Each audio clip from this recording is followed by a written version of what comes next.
Assalamualaikum warahmatullahi wabarakatuh. Salam Om Swastiastu, Namo Buddhaya, salam kebajikan. Halo teman-teman semua, selamat siang, sore, dan malam kepada ibu dan teman-teman semua, kapanpun dan dimanapun kalian menonton video ini. Perkenalkan, saya Radiana Sawa dengan NIM 14014218080 dari Rombel B angkatan 2021 dari Prodi Pendidikan Guru Sekolah Dasar. Di sini saya membuat video ini bermaksud untuk sebagai jawaban dari ujian manajemen sekolah. Semoga teman-teman dapat memahami. Selamat menyaksikan. Baik, kita masuk pembahasan pertama, yaitu Anda sudah mempelajari materi-materi terkait manajemen sekolah, di mana ada tentang hakikat manajemen sekolah, proses manajemen sekolah, sekolah sebagai sistem sosial, komponen-komponen manajemen sekolah, dan kepemimpinan kepala sekolah. Nah, dengan itu izinkan saya menjawab atau memaparkan materi tersebut sesuai dengan yang saya ketahui. Baik, kita membahas yang pertama, yaitu hakikat manajemen sekolah. Manajemen sekolah merupakan suatu bentuk upaya pemberdayaan sekolah dengan lingkungannya untuk mewujudkan sekolah yang mandiri dan efektif melalui optimalisasi peran dan fungsi sekolah sesuai dengan visi dan misi yang telah ditetapkan. Manajemen sekolah adalah proses pengelolaan sekolah dengan merencanakan, mengorganisasikan, mengajar, dan mengawasinya untuk mencapai tujuan pendidikan yang telah ditetapkan.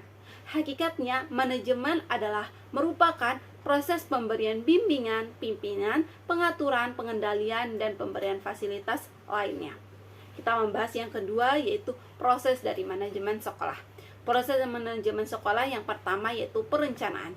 Menurut Kauffman, ya, perencanaan adalah proses penentuan tujuan atau sasaran yang hendak dicapai dengan menetapkan jalan serta sumber untuk mencapai tujuan itu secara efektif dan efisien mungkin. Yang kedua yaitu pengorganisasian. Menurut Stoner, menyatakan bahwa pengorganisasian merupakan proses yang berjalan jamak yang terdiri dari 5 tahap. Yang pertama yaitu perincian pekerjaan, pembagian seluruh beban kerja, menggabungkan pekerjaan para anggota dengan cara yang rasional dan efektif. Yang keempat yaitu menetapkan mekanisme kerja untuk mengkoordinasi pekerjaan dalam suatu kesatuan yang harmonis. Dan yang kelima yaitu melakukan monitoring dan mengambil langkah-langkah penyesuaian. Nah, yang ketiga yaitu penggerakan keseluruhan usaha, cara, teknik, dan metode untuk mendorong para organisasi agar mau dan ikhlas bekerja dengan sebaik mungkin untuk mencapai tujuan. Nah, yang terakhir yaitu mengenai proses manajemen sekolah, yaitu pengawasan, di mana proses dasar pengawasan terdiri dari 3 tahap. Yang pertama yaitu penentuan standar hasil kerja, yang kedua yaitu pengukuran hasil atau prestasi pekerjaan, yang ketiga yaitu koreksi terhadap penyimpangan. Pengawasan yang efektif memiliki konsep pengawasan efektif mengacu pada pengawasan mutu terpadu atau total quality control. Baik, kita membahas yang selanjutnya yaitu sekolah sebagai sistem sosial. Sebagai sistem sosial, sekolah merupakan akumulasi komponen-komponen sosial integral yang saling berinteraksi dan memiliki kiprah yang bergantung antara satu dengan yang lainnya. Sekolah sebagai organisasi sosial memandang organisasi dalam konteks sistem sosial yang memiliki tujuan tertentu dan merupakan tujuan bersama, di mana sekolah sebagai tempat belajar dan di masyarakat tempat pengimplementasian hasil dari belajar di sekolah sebagai tempat interaksi sosial.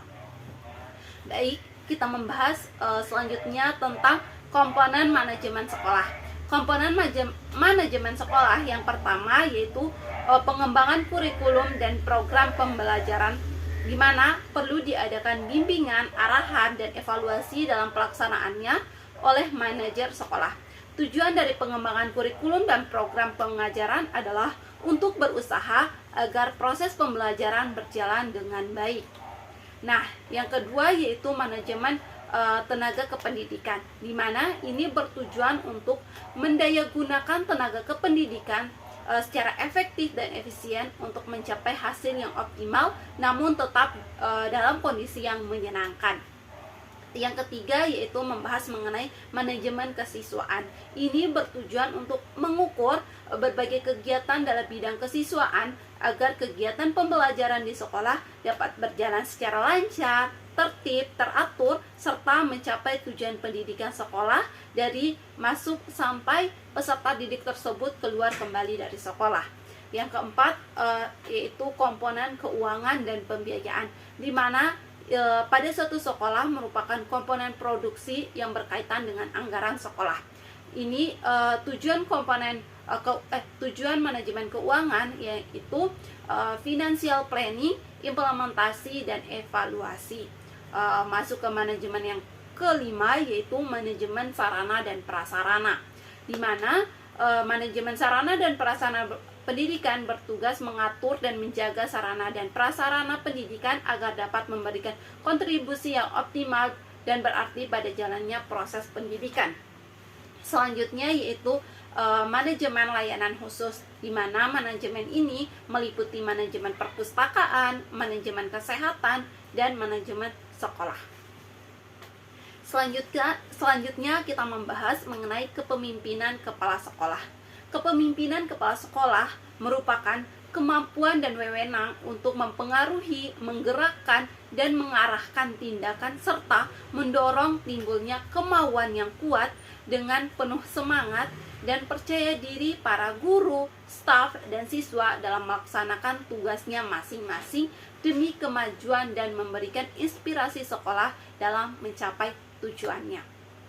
Di mana fungsi kepala sekolah yang pertama yaitu kepala sekolah sebagai edukator, yang kedua yaitu kepala sekolah sebagai manajer, yang ketiga kepala sekolah sebagai administrator, yang keempat kepala sekolah sebagai supervisor, yang selanjutnya yaitu kepala sekolah sebagai leader, dan yang terakhir yaitu kepala sekolah sebagai inovator.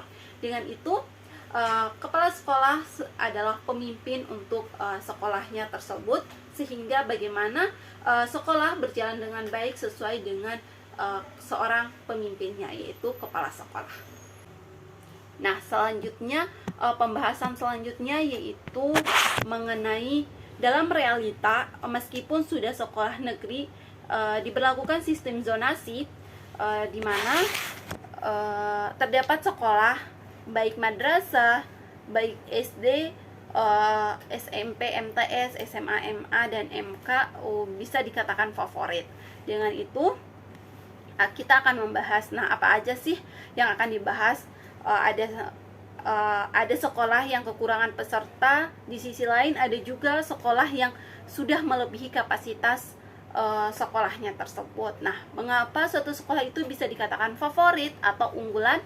Nah, baik kita bahas sama-sama. Nah, baik kita masuk ke pembahasan yang kedua tentang membahas mengenai sekolah yang unggul ataupun sekolah favorit, di mana sekolah itu memang tidak terlepas dari adanya kekurangan dan kelebihan. Sebagaimana yang terdapat pada soal itu membahas sekolah favorit atau sekolah unggulan dan sekolah yang memang saja kekurangan peserta didiknya. Membahas mengenai sekolah yang unggul atau sekolah favorit tidak terlepas dari namanya kekurangan ataupun kelebihannya. Memang realitanya bahwa ada beberapa sekolah yang awal tahun memang kekurangan dalam peserta didik dikarenakan mungkin letaknya yang kurang strategis ataupun berada dalam daerah yang kurang menunjang. Selain itu, kemungkinan sekolahnya di mana sekolah tersebut kekurangan siswa dikarenakan mengadakan sistem zonasi yang berada wilayah yang tidak padat penduduk, sehingga peserta yang mendaftar tidak bisa masuk pada sekolah tersebut, padahal sekolahnya pun belum mendapatkan peserta didik yang maksimal atau sesuai dengan kebutuhannya. Selain itu, membahas mengenai sekolah yang daya tampungnya sudah melebihi, dapat kita lihat bahwasannya memang terdapat beberapa sekolah menjadi favorit bagi peserta didik, baik dari pengaruh fasilitasnya, prestasi yang didapatkan sekolah, bahkan dari ketenaran sekolah yang memang memiliki guru yang kompeten.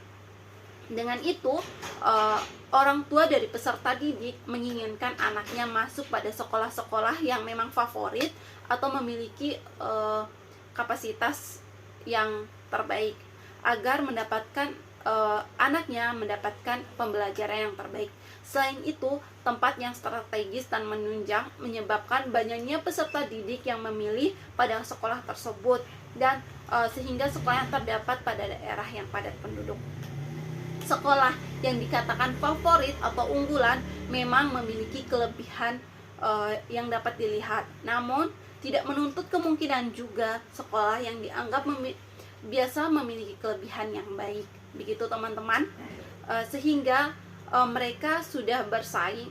Seorang yang masuk ke sekolah yang terbaik itu mereka sudah bersaing ketat, sehingga di suatu sekolah yang mendapat label unggul atau favorit itu siswanya cenderung homogen, yaitu mayoritas siswa dengan pencapaian akademik yang tinggi. Karena umumnya mereka dari kelas menengah sampai kelas atas, dukungan belajar di ruang sekolah untuk anak-anak ini juga memiliki lebih baik, misalnya ikut bimbingan belajar, khusus bahasa asing, dan sebagainya, sehingga output dari sekolah itu pun menjadi unggul.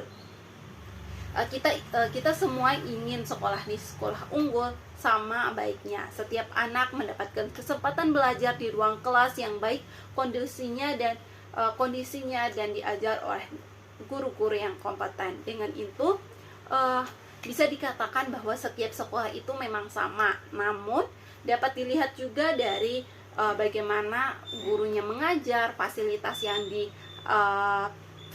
yang ada pada sekolah itu dapat mempengaruhinya. Begitu teman-teman. Baik, kita membahas mengenai yang keempat, yaitu dalam pelaksanaan manajemen sekolah ada kemungkinan dihadapkan pada permasalahan yang bisa berdampak kurang optimal pencapaian suatu institusi. Buatlah 3 contoh permasalahan dan solusi terkait pelaksanaan manajemen sekolah. Baik, kita membahas mengenai permasalahannya. Yang pertama yaitu ketidakjelasan wewenang dan tugas pada struktur organisasi sekolah, di mana dapat kita memberi solusi bahwa wewenang dan tugas pada struktur organisasi sekolah harus lebih jelas lagi dengan melakukan koordinasi terlebih dahulu antar pihak pengurus. Yang kedua yaitu inventasi atau penggunaan wewenang yang bukan pada haknya tanpa melalui wakil yang bersangkutan, sehingga dapat kita berikan solusi jika suatu wewenang yang diberikan kepada sekolah, orang tersebut harus menjalankan wewenang tersebut sesuai dengan wewenang yang telah diamati atau sesuai dengan kompetensinya, sesuai dengan bisanya gitu. Nah, pembahasan yang terakhir yaitu permasalahan yang terakhir yang saya angkat, yaitu tidak bertanggung jawab dalam menjalankan tugas atau tidak mampu menunjukkan prestasi kerjanya, di mana dapat kita berikan solusi, diberikan saksi yang tegas, dan apabila tidak mampu menunjukkan prestasi kerjanya, yang sebaiknya tidak memaksakan diri dan melakukan evaluasi diri guna mengetahui kemampuan yang dimiliki, di mana mungkin saja dia harus mencari pekerjaan atau sesuai dengan passionnya, begitu teman-teman semua. Nah, itulah beberapa penjelasan mengenai dari hakikat manajemen, terus adanya sekolah yang dikatakan unggul atau favorit, dan yang terakhir yaitu permasalahan dari manajemen sekolah. Mungkin itu yang dapat saya sampaikan. Mohon maaf apabila terdapat kekurangan. Semoga ini bisa menjadi pelajaran untuk kita semua tentang pembahasan yang telah saya bahas tadi. Terima kasih. Wassalamualaikum warahmatullahi wabarakatuh.